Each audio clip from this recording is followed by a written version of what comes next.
జై శ్రీరామ్.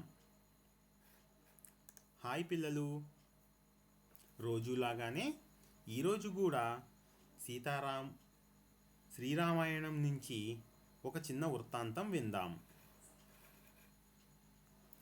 నిన్న జరిగిన కథ. విశ్వామిత్రుడు రామలక్ష్మణులతో కలిసి మిథిల నగరానికి చేరుకున్నాడు. జనక మహారాజు విశ్వామిత్రునికి ఎదురేగి స్వాగత సత్కారాలు జరిపి విడిది గృహానికి తీసుకుని వెళ్ళాడు. విశ్వామిత్రుడు జనక మహారాజుకి రామలక్ష్మణులను పరిచయం చేశాడు.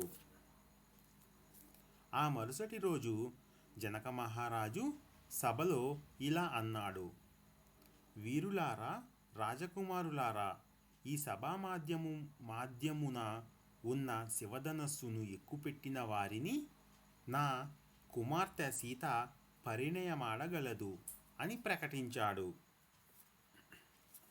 విశ్వామిత్రుడు రాముని వైపు చూసి శివధనస్సు ఎక్కుపెట్టమని చెప్పాడు. అప్పుడు శ్రీరాముడు విశ్వామిత్రుని ఆశీస్సులతో శివధనుస్సును ఎక్కుపెట్టగా అది 2 ముక్కలుగా విరిగింది. అప్పుడు సీతాదేవి వరమాలను రాముని మెడలో వేసింది. ఈరోజు కథ: సీతారాముల కళ్యాణం. సీతా స్వయంవరం అనంతరం జనక మహారాజు విశ్వామిత్రునితో సంప్రదించి దశరథ మహారాజుకు సీతా స్వయంవరం గురించి తెలియజేశాడు. దశరథుడు ఈ వార్తని విని మిక్కిలి సంతోషించాడు.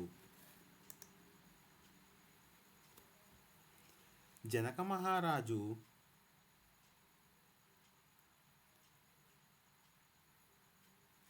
దశరథ మహారాజు ఈ వార్తని విని మిక్కిలి సంతోషించాడు. భార్యలతోనూ బంధుమిత్ర పరివారంతోనూ మిథిల నగరానికి తరలివచ్చాడు. అప్పుడు జనక మహారాజు దశరథుని ఎదురేగి స్వాగతం పలికాడు. వశిష్ఠ, విశ్వామిత్రాది మహామునులు సీతారాముల కళ్యాణానికి శుభముహూర్తం నిర్ణయించారు.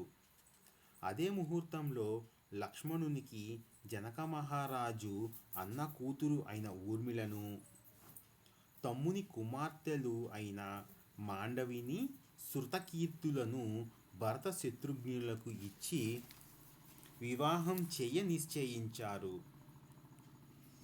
రంగరంగ వైభవముగా దేదీప్యమానమైన వేదికపై మంగళ వాయిద్యాలు, దేవదుందుబులు మ్రోగుతుండగా వివాహాలు జరిగాయి. దేవతలు పుష్పవర్షం కురిపించారు. మునులు, ఋషులు ఆశీర్వదించారు. సీతారాముల కళ్యాణంతో మిథిల నగరం అంతటా ఆనందం వెల్లివిరిసింది.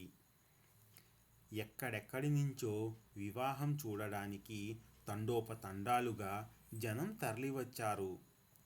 సీతారాముల కళ్యాణం చూసి ఆనంద పరవశులయ్యారు.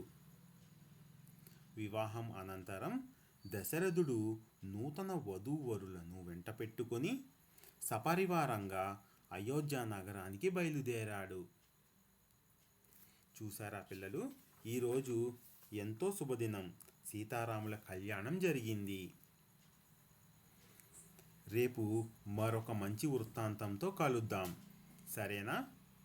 ఈ కథని మీ ఫ్రెండ్స్ అందరికీ షేర్ చేయండి. లైక్ చేయడం, సబ్స్క్రైబ్ చేయడం మర్చిపోకండి, సరేనా? మరి జై శ్రీరామ్.